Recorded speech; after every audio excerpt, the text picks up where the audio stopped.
প্রিয় বন্ধুরা, কেমন আছেন? আশা রাখি ভালো। পৃথিবীর বিভিন্ন ধর্মের যে গরুর আলোচনা, সেটা নিয়ে আমি আলোচনা করব।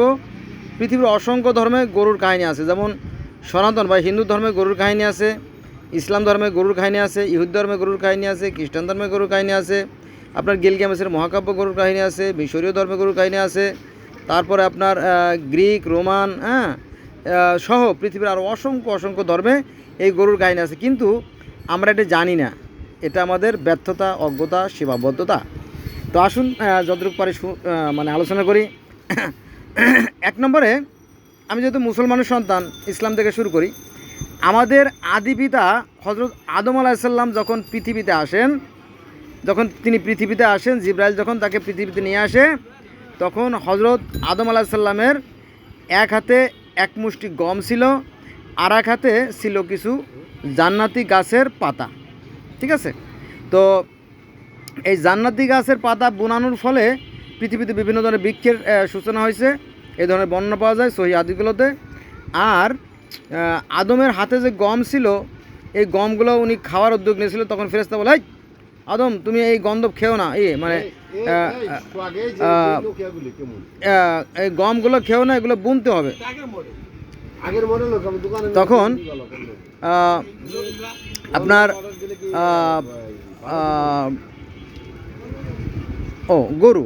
গরুতে যখন চাষ করা শুরু করলো, তখন তো পৃথিবী ছিল শক্ত মাটি, এর আগে কেউ চাষাবাদ করে নাই।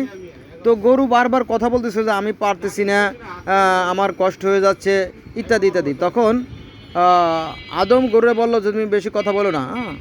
যখন গরু বেশি কথা বলতেছিল, তখন আদম আবার আল্লাহর কাছে নালিশ করে, হে আল্লাহ, তুমি যে গরু দিছো তো বিয়াদব গরু, বলে বারবার কথা বলে। পরে আল্লাহ পাক গরুর জবান বন্ধ করে দিয়েছে, এরকমটি বর্ণনা পাওয়া যায়। তাছাড়া আমাদের কোরআন শরীফের প্রথম একদম কোরআন শরীফের বিসমিল্লাতে কিন্তু গরুর কথা বলা আছে। বাকারা, আরবি বাকারা শব্দ তো গরু বা গাভী বা বলদ যাই বলে না কেন। আবার পবিত্র আপনার কোরআনের যেমন প্রথমে গরুর কথা কাহিনী আছে, আবার সনাতন বা হিন্দু ধর্মের যে বেদেরও প্রথমে গরুর কাহিনী আছে। এটা আছে আপনার ঋগ্বেদের 164 সূক্তে, যদি আপনারা দেখতেন। আমি দেখে বলতেছি, আমি কোনো শোনা বা আন্দাজি কথা না। তাহলে আমরা সনাতন ধর্মে গরু পালাম, আমাদের ইসলাম ধর্মে গরু পালাম। এবার ইহুদি ধর্মে, খ্রিস্টান ধর্মে গরু আছে। সেটা হচ্ছে যে আপনারা জানেন যে গোল্ডেন কাউয়ের কাহিনী, এটা তাওরাতে আছে, জব্বুরে আছে, ইনজিলে আছে। তাহলে কটা ধর্ম পেলাম? তাওরাত, জব্বুর, ইনজিল, বাইবেল 4টা, কোরআন এটা 5টা, আর সনাতন বেদ 6টা। অলরেডি 6টা আলোচনা হয়ে গেছে। এবার আসেন, পৃথিবীর প্রথম লিখিত যে গ্রন্থ গিলগামেশের মহাকাব্য, সেখানে আমরা গরুর কাহিনী পাই। এই যে গিলগামেশের মহাকাব্যর যে নায়ক গিলগামেশ, তার মা ছিল স্বর্গীয় দেবী, পিতা ছিল রাজা। তো উভয়ের মিশ্রণে তার জন্ম। তো এই গিলগামেশের বন্ধু এনকেদু যখন মারা যায়, তখন এই বন্ধু মর্মাহত হয়ে যায় এবং মৃত্যু ভয়ে ভীত হয়ে যায়। তখন সে অমরত্ব পাওয়ার জন্য ওই পৃথিবীর মহাপ্লাবন থেকে রক্ষা পেয়েছিলেন, সেই পুতনা পিস্তিমের কাছে যায়। পুতনা পিস্তিম মানে আমরা যেমন বলি নূহ আলাইহিস সালাম জীবনে মহাবন্যা হয়েছিল, তো সেই গিলগামেশের মহাকাব্য আছে, সেখানে একটা মহাপ্লাবন হয়েছিল, আর সেই মহাপ্লাবন থেকে পুতনা পিস্তিম রক্ষা পেয়েছিল, এরকম কাহিনী সেই গিলগামেশের মহাকাব্য আছে। তো যেটা মূল কথা, সেটা হচ্ছে গরুর কথা বলতেছিলাম, যে গরুর কীভাবে আসলো। গিলগামেশ এবং তার বন্ধু এনকেদু যখন অত্যাচারী হয়ে উঠল এবং বনের রাজা হোমবাবাকে হত্যা করলো এবং তার 7টা পুত্রকে হত্যা করলো, এবং যখন সে অত্যাচারী হয়ে উঠল গিলগামেশ, তখন তাকে সাহায্য করার জন্য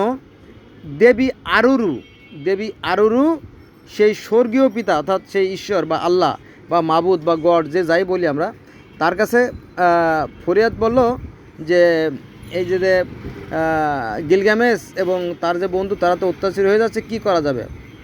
তখন সেই ঈশ্বর বা আল্লাহ, যাকে বলা হয় আনু, তিনি এই আরুরুকে বলল যে তুমি একটা মাটি দিয়ে একটা গরু তৈরি করো।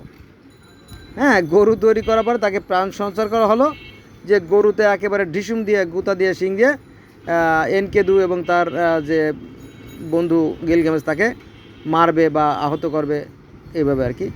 কিন্তু এই গরুটাকে হত্যা করে, এই গরুটাকে হত্যা করা হয়। খেয়াল রাখেন, গরু কিন্তু হত্যার কাহিনী কেন আসছে, এবং এই কাহিনী কিন্তু আরও অনেক জায়গায় হত্যার কাহিনী বলে আছে, আমি সেটা আপনাদেরকে বলবো। তো যখন গরুটাকে হত্যা করে তখন আর দেবতারা সহ্য করতে পারে নাই, তখন গিলগামেশের যে বন্ধু এনকেদু তাকে হত্যা করে ফেলে এবং সে মারা যায়। বুঝা গেছে বিষয়টা? আচ্ছা, তাহলে গিলগামেশের এই বন্ধু থাকলো যে এটা কিন্তু সাততম ধর্ম। এবার আমরা অষ্টম ধর্মে যাব, সেটা হচ্ছে মিশরীয় যে ফারাওদের রাজা, সেটা কি।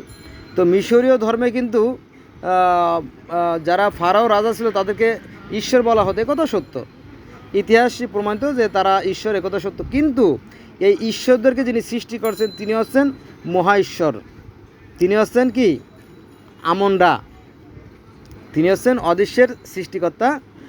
তো প্রথম দিকে তিনি যখন মানুষ তৈরি করেন, অর্থাৎ সৃষ্টিকর্তা যখন প্রথম মানুষ তৈরি করেন, তখন কিন্তু মানুষ এবং সৃষ্টিকর্তা একসাথেই ছিল। যেমন জান্নাতে আদম হাওয়া এবং আল্লাহ একসাথে ছিল, অনেকটা এরকম type কাহিনী বর্ণনা আছে। তো যখন আপনার মানুষ এবং আল্লাহ একসাথেই ছিল, হলো মিশরীয় ফারাও রাজা ধর্মে, সেটা আবার কেমন আর প্রথম মাটি দিয়ে মানুষ তৈরি করা হয়। প্রথম মানুষের নাম আছে সু, আর প্রথম মানবের নাম আছে তেফনাথ। তো এখানে সৃষ্টি করলো কে? সৃষ্টিকর্তা রা নির্দেশ দিল শেপ শুটকে, যে হে শেপ শুট, বলো জি হুজুর বলেন, যে তুমি কাদা দিয়ে, অর্থাৎ কুমারা যেমন হাঁড়ি পাতিল তৈরি করে নরম মিহি তুলতুলে আঠলা মাটা দিয়ে, তুমি ওরকম মাটা দিয়ে মানুষ তৈরি করো। তখন তিনি কী করলেন? এই কাদা দিয়ে প্রথম মানব সু এবং তেপনাথকে সৃষ্টি করলেন। বোঝা গেছে? এইটাই কি। তো যাক, তো মানুষ সৃষ্টি করলো, তারপরে সেই মানবের আবার সন্তান হলো, যেমন আইসিস, ওসাইরিস, শেপ, নেত্রিস এবং আনুবিস, 5টা সন্তান। খেয়াল রাখেন, পাঁচ সংখ্যাটা খেয়াল রাখেন। তো তাদের 5টা সন্তান হলো, সেই কাহিনীও আছে। ভালো কথা চলতেছিল, কিন্তু এই পৃথিবীতে রাজত্ব নিয়ে ওসাইরিস এবং তার ভাই শেতের সাথে যুদ্ধ হয়, বিশাল যুদ্ধ, লম্বা যুদ্ধ, 80 বছর ধরে যুদ্ধ। এই যুদ্ধ আর থামে না। পরে দেবতারা বিভিন্ন মিটিং আটাং করে, তাদেরকে সমাধান দেয়, কিন্তু তারা সমাধান হয় না। এমনকি শেত তার ভাইকে হত্যা করে ফেলায়, যেমন হাবিল কাবিল যে হত্যার কাহিনী আছে, এই কাহিনীও কিন্তু মিশরীয় ধর্ম আছে। তো যাক, এগুলো দেখে সৃষ্টিকর্তা বিরক্ত হয়ে যান এবং তিনি বলেন, না, ভাবছিলাম তোরাও থাকবি আমার পাশে আর আমিও থাকবো, কিন্তু দেখলাম যে তোদের সাথে আর পারতেছি না, তোরা আমার কথা শুনিস না, বেয়াদব হয়ে গেছিস, আমি চললাম। তখন উনি স্বর্গে চলে যায়। হ্যাঁ, এবং ওসাইরিস, অর্থাৎ যাকে হত্যা করেছিল তার ভাই শেত, সেও বলল যে হুজুর আমিও এখানে থাকবো না, মানুষ বড় খারাপ জাত, আপনি আমার নিয়ে যান। বলো ঠিক আছে চলো। তখন এই বাতাসের যে দেবতা, বাতাসকে বললো, হে বাতাসের যে দেবতা তাকে বলে নুটকে বলে, হে নুট, তুমি চলো, ওদেরকেও স্বর্গে নিয়ে চলো, আমিও চলে যাই। তখন তারা গরুর গায়ে লেপ্টে, গরুর মানে সওয়ার যানবাহন আর কি, যেমন নবী মোহাম্মদ সাল্লাল্লাহু আলাইহি ওয়াসাল্লাম মেরাজে গেছিলেন বোরাকে, ওরমটি ওরা সেই গরুতে চড়ে স্বর্গে চলে যায়। আমার মনে হয় স্বর্গে কিছু গরুর খামার থাকতে পারে, বিভিন্ন ধর্ম থেকে এটাই প্রমাণিত হয়। তাহলে আমরা দেখলাম যে 8টা ধর্ম। 1 নম্বরে সনাতন ধর্ম, 2 নম্বরে ইসলাম ধর্ম 2টা, আর তাওরাত, জবুর, ইনজিল, বাইবেল 4টা, 6টা, গিলগামেশ 7টা, আর মিশর 8টা ধর্ম। ঠিক আছে, এবার আমরা চলব 9 নম্বর ধর্মে। 9 নম্বর হচ্ছে আপনার গ্রিক ধর্ম। গ্রিক ধর্মের স্বর্গের দেবতা হচ্ছে জিউস। তো স্বর্গের দেবতা এবং মানুষদের মতো মিটিং হলো যে শোনো, এই প্রাণী হত্যা করলে তার অর্ধেক মানে 50% দিতে হবে দেবতাদের, আর 50% তোমরা খাবা, এরকম ঠিক। তো ঠিক আছে, তো এখানে প্রমিথিউস একটু চালাকি করলো, একটা ষাঁড় জবাই দিল। ষাঁড় জবাই দেওয়ার পর হাড্ডি গুড্ডি সহ ওগুলোরে একটা সুন্দর মসৃণ চামড়া দিয়ে ঘিরে রাখছে, আর ভালো যে মাংসগুলো আছে সেগুলো সে লুকায় রাখছে প্রমিথিউস। তো জিউস তো এটা বুঝতে পারে নাই, সে হাড্ডিওয়ালা যে বড় যে এটা ভাগটা বলো যে ঠিক আছে এইটা আমারে দাও। তো দেবতারা তো খায় না, দেবতারা মুখ দিয়ে খায় না, তারা তো অদৃশ্য। তো তাদের ভাগটাকে আগুন দিয়ে জ্বালাই দেওয়া হতো, আগুন দিয়ে জ্বালাই দেওয়ার কাহিনী আছে। মনে আছে আমাদের ইসলাম ধর্মে হজরত আদম আলাইহিস সালামের এক পুত্র ওই যে পশুর মাংস জ্বালাই দিত, সেই কাহিনী কিন্তু আছে। পাহাড়ের উপর রেখে আসতো, আগুনে ঝলসে যেত। আর এক ছেলে কী করতো, ফল ফলাদি পাহাড়ে রেখে আসতো। যেমন সনাতন ধর্মের হিন্দুরা ফল ফলাদি কিন্তু ভোগ হিসেবে দেয়, এখনও দেয়, কিন্তু সেই সৃষ্টির উষালগ্নের কাহিনী কিন্তু তাদের মধ্যে এখনও প্রচলিত আছে। যাই হোক, যেটা বলতেছিলাম, তো সেই গ্রিকের জিউস বলল যে ঠিক আছে আমাদের ভাগে আগুন জ্বালাই দাও, পুড়াই দাও। তখন আগুন জ্বালাই দিলেও দেখা যায় মাংস নাই, খালি হাড্ডি। তখন জিউস ভীষণ রাগান্বিত হয়ে যায় এবং প্রমিথিউসকে শাস্তি দেয়, একটা পাহাড়ে নিয়ে তাকে বেঁধে রাখে এবং প্রতিদিন এই জিউসের ইগলে এসে এসে তার কলিজা টুকরো টুকরোই খেতে, এবার তাকে শাস্তি দেওয়া হয়। এ নিয়ে আরও লম্বা কাহিনী আছে, আমি সেখানে যাব না। তো সেখানে যে গরু জবার কাহিনী সেটাও কিন্তু আছে। তার মানে ইসলাম ধর্ম গরু জবার কাহিনী আছে, তারপরে গ্রিক ধর্মেও গরু জবার কাহিনী আছে, রোমান ধর্মে গরু জবার কাহিনী আছে। মানে 10টা ধর্ম কিন্তু হয়ে গেছে বন্ধুরা।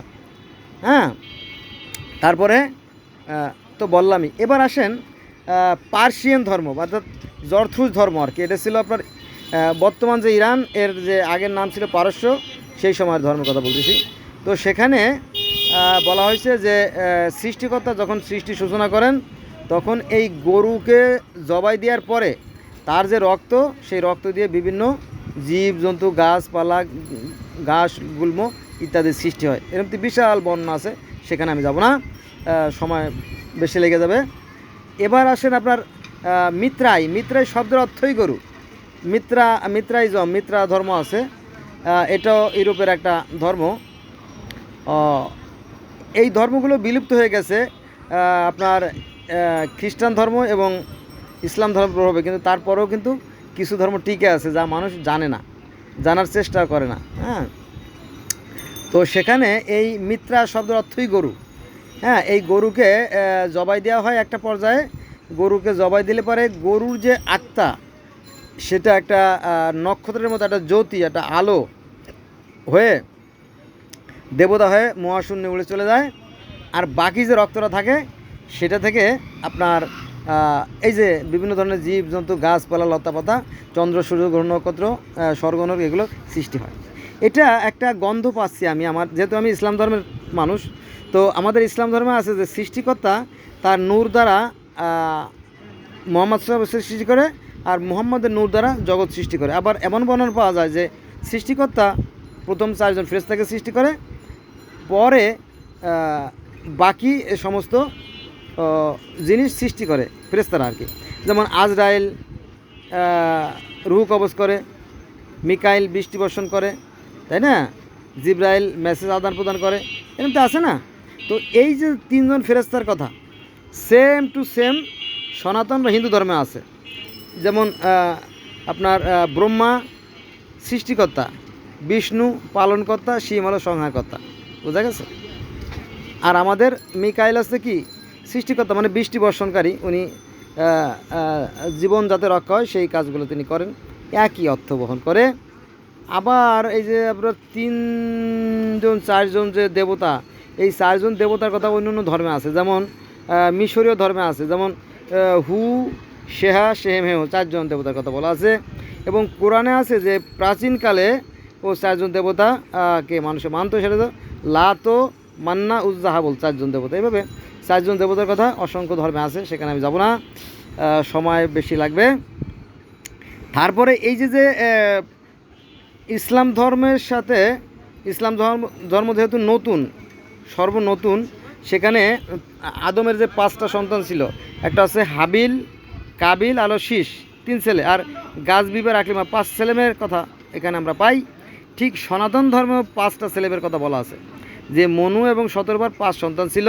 একটা আছে প্রিয়ব্রত, আর ছিল উত্তালপাত, 2টো ছেলে আর 3টে মেয়ে, আকুতি, প্রসূতি, দেবহূতি। এটা আছে আপনার মহাজন গ্রন্থ, 12 জন মহাজনের যে কাহিনী, সেই গ্রন্থে এগুলো আছে। হ্যাঁ, অনেকে জানে না, যদিও যদি দেখতো তাহলে তারা জানতে পারতো এটার বিষয়। তো কয়টা ধর্মের কথা বললাম? 1 নম্বরে ইসলাম ধর্মে গরুর কথা বলা আছে। এমনকি কোরআনের প্রথম যে সূরা বাকারা, সে বাকারা মানে তো গরু বা গাভী, তাই না? সেখানে গরুর কথা বলা আছে। তাহলে একটা ধর্ম, আর তাওরাত, জবুর, ইনজিল, বাইবেল হচ্ছে চারটে ধর্ম ধরতে হবে আর কি। তাহলে 4 আর 5টা, আর আছে আপনার গিলগামেশের মহাকাব্য 6, মিশরীয় ধর্ম 7, সনাতন 8, আর হচ্ছে আপনার পার্সিয়ান ধর্ম 9, আর মিত্রাইজম ধর্ম 10, আর গ্রিক রোমান ধর্ম 11, আর হচ্ছে মিত্রাই ধর্মের কথা বললাম না 12। আবার পার্সিয়ানদের যে পারস্য ধর্ম, যার প্রতিষ্ঠাতা ছিল জরস্টার বা জরথ্রুস্ট, সেখানেও আমরা এই গরুর কথা পাই যে এই গরুকে অর্থাৎ ষাঁড়কে জবাই দিয়ে তারপরে তার রক্ত দিয়ে পৃথিবীর সমস্ত জীবের সৃষ্টি হয়। আর যাব না, তো আজকে এই বন্ধু রইল, ভালো থাকবেন। আমরা সাধারণত কথা শেষ করে দিবস আসছিলাম, আবার শেষ করেও আবার শেষ হয় না, কিছু বলা দরকার। আমরা সাধারণত ধর্ম নিয়ে বাড়াবাড়ি করি, মানে হিংসা, বিদ্বেষ, ঘৃণা, এই সমস্ত থেকে ধর্মের সৃষ্টি হয়। মনে করেন যে আমরা যারা মুসলমান, আমরা মনে করি যে নবী মোহাম্মদ সাল্লাল্লাহু আলাইহি ওয়াসাল্লামকে সৃষ্টি না করলে জগতে কোনো কিছু সৃষ্টি করা হতো না, হ্যাঁ, এরকম বলি। এবং তার নির্দেশিত পথই একমাত্র পথ, তার পথ যারা অনুসরণ করবে তারাই শুধু জান্নাত যাবে, এটা তো আমাদের বিশ্বাস। কিন্তু আর সনাতন ধর্মে যারা আছে, অর্থাৎ হিন্দু ধর্মে যারা আছে, তাদের বিশ্বাস যে আমাদের শ্রীকৃষ্ণ হচ্ছে স্বয়ং ভগবান, তিনি এসে আমাদের জীবন প্রণালী শিখিয়ে দিয়ে গেছে, তার নির্দেশিত পথে পরিচালিত হলে আমরা জান্নাতে চলে যাব। এবার মিশরীয়রা বলে যে দূর, আমরা তো স্বয়ং ঈশ্বরের পুত্র, হ্যাঁ, আমাদের স্বর্গ তো আমরা যাবই যাব, তাই না? তাদের পৈতৃক সম্পত্তি। তো এই কথা তাদের দাবি। আবার চীনের যে ধর্মগুলো আছে, চীনের ধর্মগুলোতেও একই দাবি যে আমরা সেই ঈশ্বরের পুত্র, আমরা আবার ঈশ্বরে ফিরে চলে যাব, এটা হচ্ছে তাদের দাবি। আবার ইহুদিরাও একই দাবি করে যে যিনি সৃষ্টিকর্তা, যিনি এই বিশ্ব ভ্রমণের পরিচালক, তিনি স্বর্গের থেকে স্বর্গীয় পাথরে খোদাই করা বাণী নিয়ে তারপরে সিনাই পর্বতে এসে ডাক দিলেন, এই যে মুসা, তুমি কোথায়? বলো এই যে আমি। বলো এই নাও তোমার জন্য নির্দেশনামা, ওই যে যাকে বলে 10 কমেন্ডমেন্টস, মানে বাংলায় বলে 10 আজ্ঞা, সেই জিনিসটা মুসা নবীর কাছে দিল এবং বলল যে এটা যারা অনুসরণ করবে তারাই আমার প্রিয় হবে। বোঝা গেছে? তো ইহুদিদের দাবি যে আমরাই মাত্র জগতের শ্রেষ্ঠ, কারণ হিসেবে তারা বলে যে আমরা শ্রেষ্ঠ এই জন্য যে স্বয়ং সৃষ্টিকর্তা পৃথিবীতে এসে আমাদের নবী মুসাকে তার সেই ঐশী বাণী দিয়ে গেছে, বুঝছেন? এটা আর কি বিষয়। তো তাদের দাবি খুব মজবুত দাবি। সেই পাথরের খণ্ড তাদের কাছে এখনও আছে, তারা বছরে একবার সেটা বের করে অনুষ্ঠান করে।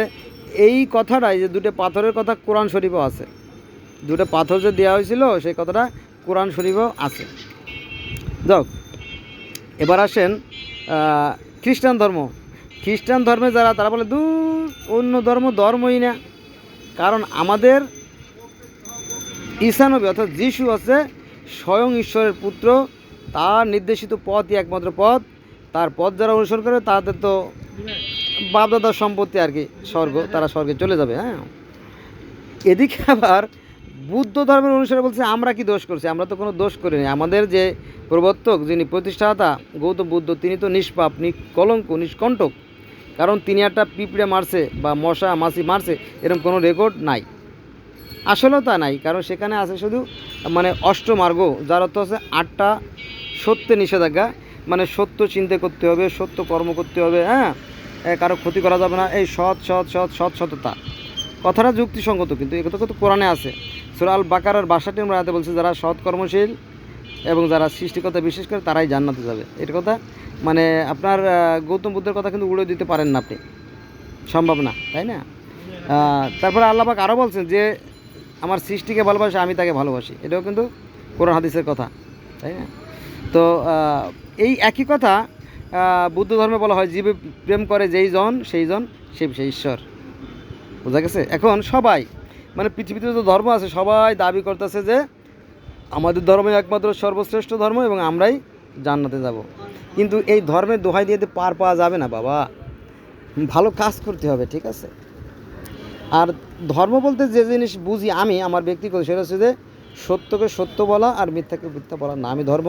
ঠিক আছে, এই কর্মফল বৃথা যায় না, মানুষ একদিন মরে যাবে চলে যাবে, কিন্তু এই কথাগুলো থেকে যায়, তার মেমোরিতে থেকে যায়, রেকর্ডিং থেকে যায়, অদৃশ্য রেকর্ড।